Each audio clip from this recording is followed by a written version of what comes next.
Assalamualaikum dan salam sejahtera. Secara langsung analisis awani. Ramai yang pastinya menunggu-nunggu pengumuman yang bakal diumumkan oleh Perdana Menteri esok selaku Menteri Kewangan untuk pembentangan bajet 2014. Jadi biasanya rakyat ingin tahu apa yang akan katakan datang kepada mereka, dan tetapi majoriti rakyat pada ketika ini mereka tidak terlampau memikirkan apa persoalan makro tentang fiskal ekonomi, bagaimana kerajaan untuk mengurangkan defisit belanjawan dan sebagainya, tetapi mereka ingin tahu apa yang memberi kesan terhadap kehidupan ataupun kos sara hidup mereka. Isu tempat tinggal, isu perumahan, isu pengangkutan, kos minyak yang semakin tinggi, begitu juga kos makan minum. Itu yang mereka selalu fikirkan setiap kali apabila kita meminta mereka menyampaikan apakah senarai harapan untuk bajet 2014. Jadi itu yang akan kita bincangkan. Kita menumpukan senarai harapan untuk kelompok menengah dan juga menengah rendah. Jadi bersama saya pada petang ini seperti biasa Zulfitri dan juga Kamarubarin Harun, dan tamu undangan kita pada petang ini iaitu yang berbahagia Muhammad Syahni Abdullah. Tak asing lagi bersama kami di analisis awal ini Timbalan Presiden Gabungan Persatuan Pengguna Malaysia POMCA. Mungkin Cik Syahni, mungkin kita terlampau kata pun idealistik lah apabila bercerita tentang bajet. Tetapi apabila cerita tentang apakah senarai harapan ataupun wishlist bagi kelompok menengah ini, pastinya apa yang sudah pun kita lakukan dalam program-program di Asra Awani, dalam Bulletin Awani, di Agenda Awani dan juga program bisnes misalnya, mereka mengatakan bahawa ramai di luar sana mahukan bajet memberi tumpuan kepada yang memberi kesan dalam kehidupan seharian mereka. Terutamanya mereka yang tinggal di bandar ini, isu rumah yang semakin mahal, isu pengangkutan dan juga spillover effect daripada kos minyak yang semakin tinggi. Jadi adakah ini pastinya diberi tumpuan esok? Kami harapkanlah, saya bukan Menteri Kewangan. Maka kami juga sebagai pengguna harapkan apakah tindakan yang diumumkan pada hari esok menangani isu-isu yang diutarakan oleh pengguna, khususnya pengguna menengah dan menengah rendah, kos sara hidup, keperluan-keperluan seperti perumahan dan juga pengangkutan awam. Dan kita harus tengok di negara maju sekalipun, sektor sosial ni digunakan sebagai satu saluran untuk agihan pendapatan. Bermakna subsidi disalurkan untuk sektor sosial ni, dan cas yang dikenakan pada perkhidmatan ni diturunkan yang mewujudkan penjimatan ataupun wujudkan disposable income yang tambahan di mana pengguna boleh gunakan untuk menampung kos yang meningkat. Pada pandangan Cik Syahni, kalau pengumuman esok, apakah game changer yang boleh menjadi turning point yang akan memberi kesan berganda dalam kehidupan seharian kita yang benar-benar akan diumumkan esok? Pada pendapat kami, pengangkutan awam adalah satu yang amat berkesan. Kalau kita nak salur melalui kesihatan, pendidikan ataupun perumahan itu ada satu bil yang besar lah. Tapi kalau sektor pengangkutan awam, sebenarnya pengguna guna setiap hari. Kalau ada pengurangan dari segi tambang, mereka boleh menikmati penjimatan setiap hari yang boleh menghasilkan satu jumlah yang bermakna untuk satu bulan. Kalau mereka boleh jimat RM100, setahun RM1,200 adalah BRIM-nya. Lebih tinggi daripada BRIM yang kita terima. So ini akan kalau itu dijadikan 200, 2,400. So mungkin siapakah yang layak, itu semua boleh diperalusi. So dengan memberi subsidi kepada sektor ini, mungkin untuk permulaan kerajaan boleh bantu golongan dan juga pada masa yang sama menggalakkan lebih ramai yang menggunakan pengangkutan awam. Misalnya pengangkutan awam, kita sudah pun mengetahui projek MRT dalam pembinaan akan siap 2015, 2016, 2017. Ataupun unjuran LRT pun sedang dilakukan. Penambahbaikan monorail dan juga KTM komuter pun sedang dilaksanakan. Tetapi masih kita lihat isu pengangkutan awam menjadi isu yang dominan di bandar-bandar besar seperti Kuala Lumpur ini. Misalnya pengangkutan bas. Kalau kita tidak boleh bergantung harap kepada pengangkutan bas untuk bergerak daripada point A, rumah ke kawasan ke tempat kerja, apa lagi yang boleh kita harapkan? Bagaimana bajet kali ini bagi memastikan ada ruang yang diperbaiki dalam hal pengangkutan awam ini? Memang kualiti pengangkutan awam awam tu memang amat perlu dipertingkatkan. Nah, walaupun begitu, masih ada kapasiti kepada bas, LRT, monorail dan sebagainya, masih ada kapasiti untuk menampung penumpang, pengguna. So maka dengan galakan-galakan dari segi tambang, mereka yang sesuai gunakan pengguna awam boleh digalakkan. Memang bukan semua orang boleh bergantung pada pengguna awam ini kerana capaiannya masih rendah. Terpaksa tunggu LRT, MRT yang sedang dibina, dan juga sambungan last mile dan first mile melalui bas masih juga lemah. Maka dengan meningkatkan kapasiti pada perkhidmatan yang ada, kita optimumkan penggunaan. Dari sini juga pihak pengendali akan boleh memahami apa keperluan lagi dari segi last mile dan first mile untuk menambah perkhidmatan bas, feeder dan sebagainya, untuk meningkatkan lagi supaya kita bersedia untuk MRT dan juga sambungan LRT nanti. Kita tidak boleh tunggu siap LRT, MRT barulah kita nak sambut orang. Kita harus dari sekarang dengan cara apa pun. Pihak LRT, MRT tidak harus pentingkan keuntungan. Walaupun dalam laporan Ketua Audit Negara MRT diungkitkan, tetapi sebagai satu perkhidmatan awam, mereka tidak harus, dan ini adalah tanggungjawab pihak pengendali sendiri untuk menjawab kepada Ketua Audit Negara. Mereka bukan satu profit center. Mereka adalah satu social service, dan kerajaan harus juga cari cara untuk mengurangkan tanggungan dari segi kos modal ke atas pengendali. Kos pengangkutan mungkin kurang berbanding dengan kos tempat tinggal dalam aspek itu. Kerana kalau dilihat jumlah pinjaman misalnya, jumlah yang besar diberikan untuk memiliki rumah berbanding memiliki kereta, motosikal dan sebagainya. Dalam konteks itu, di Malaysia lebih kurang secara statistik rasminya 1.7 juta yang isi rumah yang masih belum mempunyai rumah sendiri.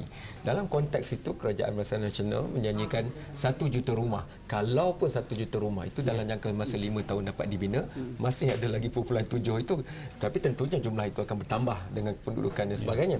Dalam konteks ini, mungkin strategi seperti tadi, jika bukan hanya MRT itu tidak menggunakan charge yang terlalu tinggi tambangnya, tetapi mungkin tanah-tanah di mana dibangunkan stesen-stesen ini difikirkan integrasi bersama dengan rumah ataupun tempat tinggal untuk golongan kelas menengah dan menengah rendah, seperti yang katakan oleh saudara Nazri tadi.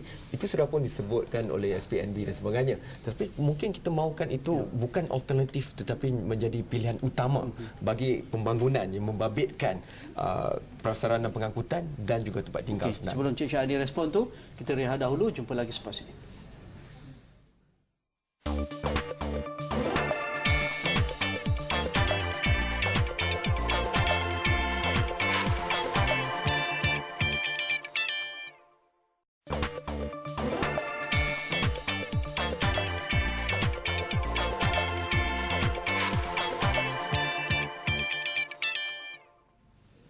Kembali dalam analisis awal ni, mungkin Cik Syahani nak respon soalan Kamaru tadi? Memang betul. Selain daripada pengetahuan awam, sebenarnya kos perumahan adalah yang paling tinggi. Bagaimanapun, tapi structurally ataupun dari segi struktur sektor ni memang agak kompleks dan sukar untuk hanya diumumkan esok hari untuk selesaikan. Mungkin ambil masa.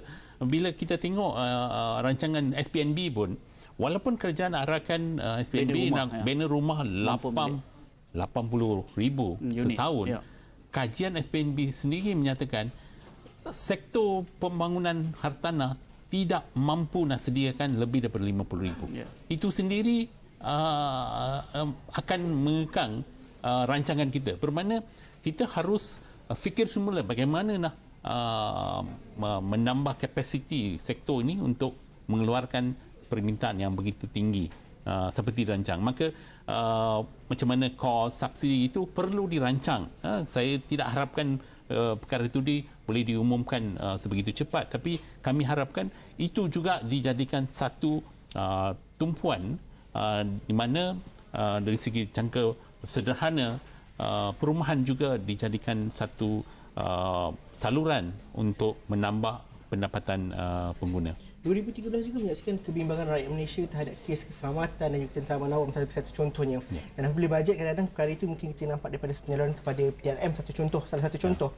Bagaimana kali ini kita perlu melihat bahawa pembentangan kali ini juga mengambil kira bahawa ini adalah perkara utama yang menggusarkan masyarakat, dan bagaimana dengan adanya pelaksanaan projek-projek tertentu, perkara ini diberikan satu nilai tambah yang perlu difikirkan bersama. Contohnya pembinaan rumah baru dan sebagainya. Perkara ini perlu dimasukkan sekali.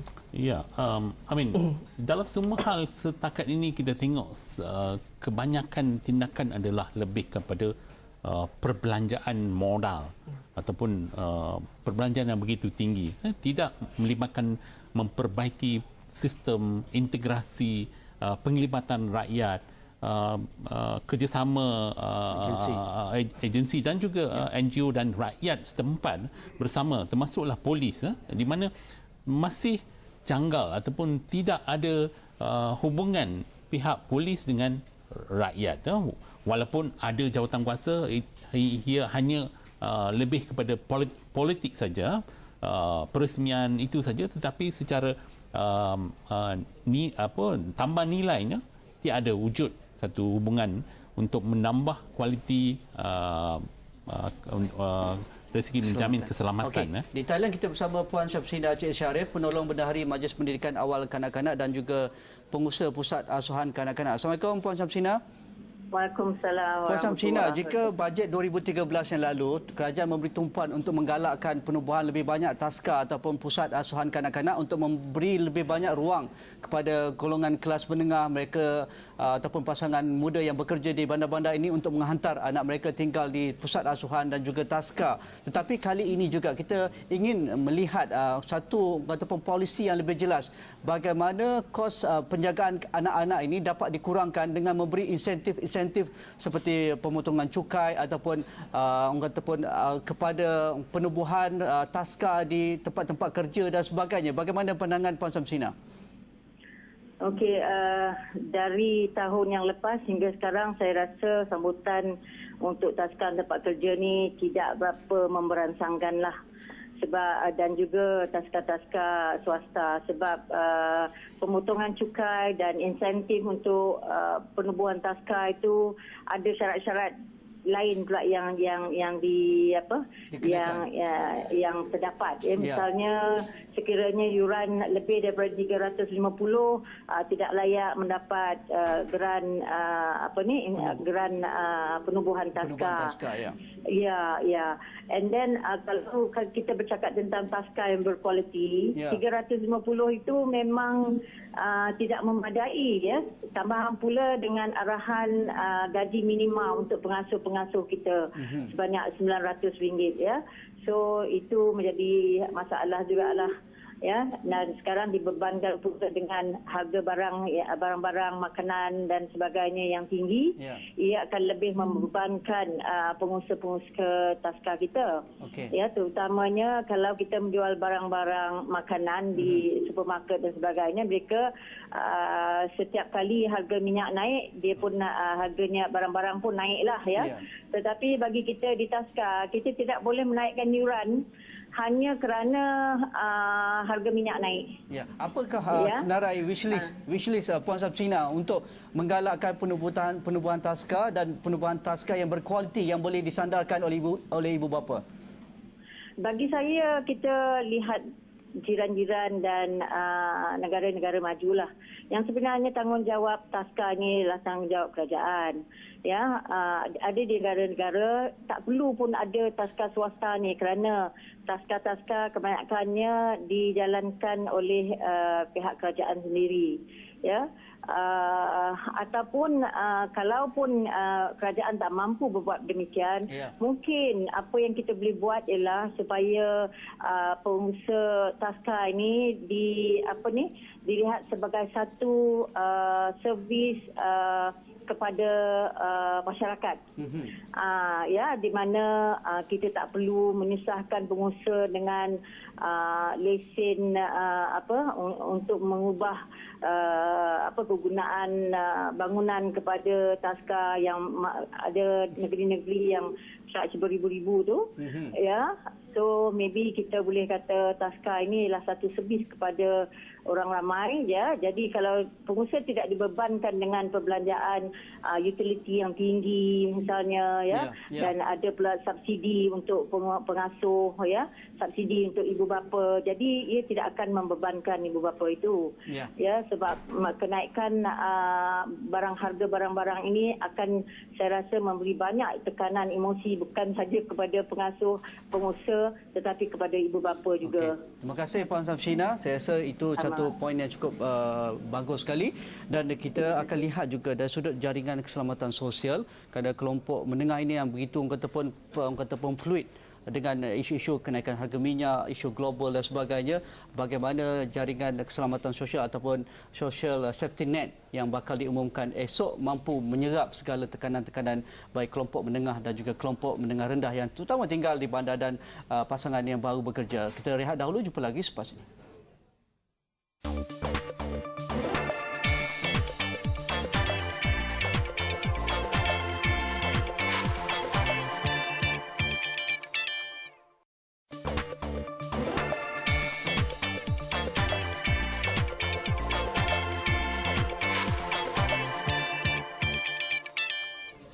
Seronok bercerita tentang bajet Cik Syahni, jaringan keselamatan untuk kelompok menengah dan juga menengah rendah ni. Kalau diumumkan lebih banyak goodies ataupun imbuhan-imbuhan segera, pastinya tidak menyelesaikan masalah kerana kos hari hidup berlaku pada sepanjang tahun. Bukan satu kali kita dapat ataupun allowance ataupun peruntukan khas tu, tetapi lepas tu dah habis. Tetapi kos hari hidup akan berlanjutan sampai bila-bila. Misalnya kalau syarikat nak naikkan harga, orang kata pun naikkan gaji ataupun pemotongan lebih tinggi terhadap caruman KWSP, saya rasa itu memerlukan satu, orang kata, penelitian yang besar oleh pihak syarikat. Apakah lain-lain faktor yang mampu memberikan orang kata kelonggaran poket untuk kelompok ini? Seperti interview Puan Samshina tadi, perkhidmatan Taman Asuhan Kanak-kanak juga adalah satu cara di mana kita boleh tambah disposable income golongan perubatan sederhana dan rendah ni. Walaupun cadangan ini diumumkan dalam satu bajet masa Tun Mahathir lagi. Lama lagi. Ini ulang-ulang tapi tak ada apa perubahan pun. Sepatutnya pihak agensi harus ditetapkan satu target untuk wujudkan, untuk setiap daerah wujudkan taska. Bukan agensi itu diberi kuasa untuk menghalang pembukaan taska, tetapi mereka harus diwajibkan bagaimana wujudkan taska dengan mematuhi semua peraturan. Bermakna mereka harus bantu, bukan menggagalkan pembukaan taska. Dan juga agensi-agensi yang besar, memang seperti JLC besar tu memang ada di tempat-tempat penempatan, memang dia ada. Tapi perlu ada kerjasama, mungkin QPEX ke, dengan lebih tegas tuntut di mana-mana ada quarters ataupun keperluan, minta pihak pejabat daerah untuk koordinasikan pembukaan taska-taska ini supaya ini juga menjadi satu mekanisme perlindungan sosial. Golongan muda boleh dikatakan kalau tahun lepas ada subsidi atau ada insentif untuk voucher buku dan juga BRIM juga diturunkan had umurnya kepada yang lebih muda dan sebagainya. Akan tapi dalam satu sudut yang lain kita ingin melihatkan bagaimana insentif jangka masa panjang yang dapat menjawab masalah-masalah, khususnya golongan-golongan graduan yang baru melepasi era universiti yang mungkin hutangnya lebih banyak daripada gajinya, dan bagaimana bentuk yang kita dapat lihat dan dapat memberikan kelegaan kepada mereka yang mungkin akan memulakan kehidupan baru, akan memasuki kehidupan berumah tangga dan juga nanti akan ada anak-anak dan sebagainya. Jadi continuity itu bagaimana kita melihat untuk di peringkat lebih awal lagi? Sambil kita wujudkan sokongan-sokongan ini, pengurangan kos dan sebagainya, perlu juga ada rancangan untuk bagaimana nak tingkatkan gaji juga. Ini berkait rapat dengan penggunaan tenaga kerja asing.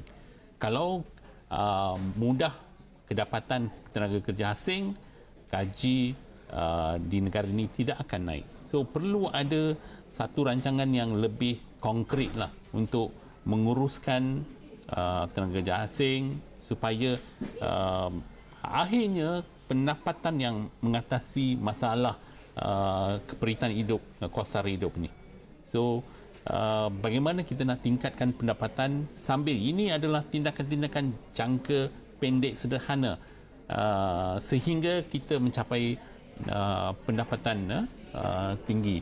So perlu ada, yang paling asas adalah pendapatan kena naik, kos kena kurang. Tapi dalam konteks itu juga, kalau kita lihat skim perumahan rakyat dan sebagainya, kos untuk tenaga itu masih sama, tidak pun makin meninggi kerana dia masih menggunakan tenaga pada grid elektrik.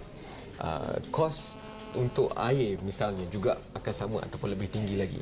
Kalau kita melihat di negara-negara lain, malah negara yang lebih kurang maju berbanding Malaysia seperti Bangladesh dan sebagainya, ketika mereka memberikan kemudahan, mereka juga memberikan pengupayaan.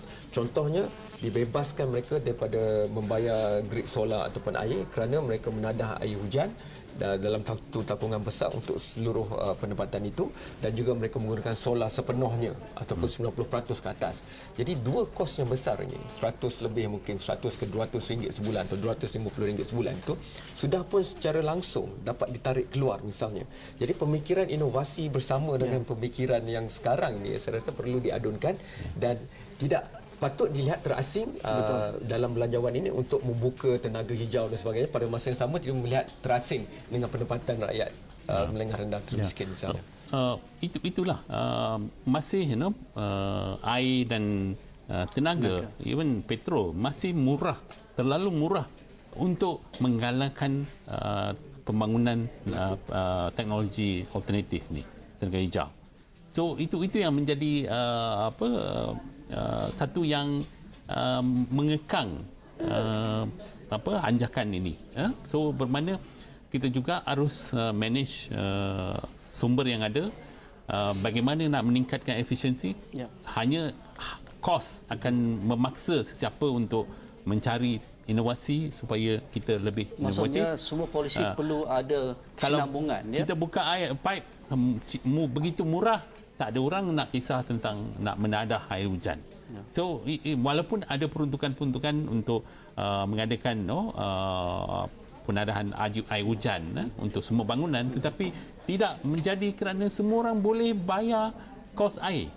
So inilah satu rancangan untuk mengadakan pembaikan dari segi polisi supaya ini dapat dimajukan. Terima kasih kepada Cik Syahani Abdullah, Timbalan Presiden Gabungan Persatuan Pengguna Malaysia (PEMKA), dan terima kasih kepada Zulfitri dan juga Kamarudin Harun, dan terus bersama kami di saluran 501 Esrawani kerana kami akan memberikan liputan komprehensif bajet 2014 bermula pagi esok, dan jangan lupa terus bersama kami dari pagi hinggalah lewat tengah malam esok. Kita akan memberikan input-input terkini, laporan terkini dan juga pembentangan secara langsung dari Parlimen, dan pasca bajet esok juga kami akan bincangkan dari mula pukul 7.45 hinggalah 12.30 malam. Jadi terus bersama kami dan jangan lupa memberi ketumpuan di ataupun esrawani.com. Anda boleh muat turun di Apple Store, App Store dan juga Google Play untuk membuat ataupun dapatkan liputan terkini di digital ataupun laman web kami. Assalamualaikum, insya-Allah kita jumpa lagi. Terima kasih.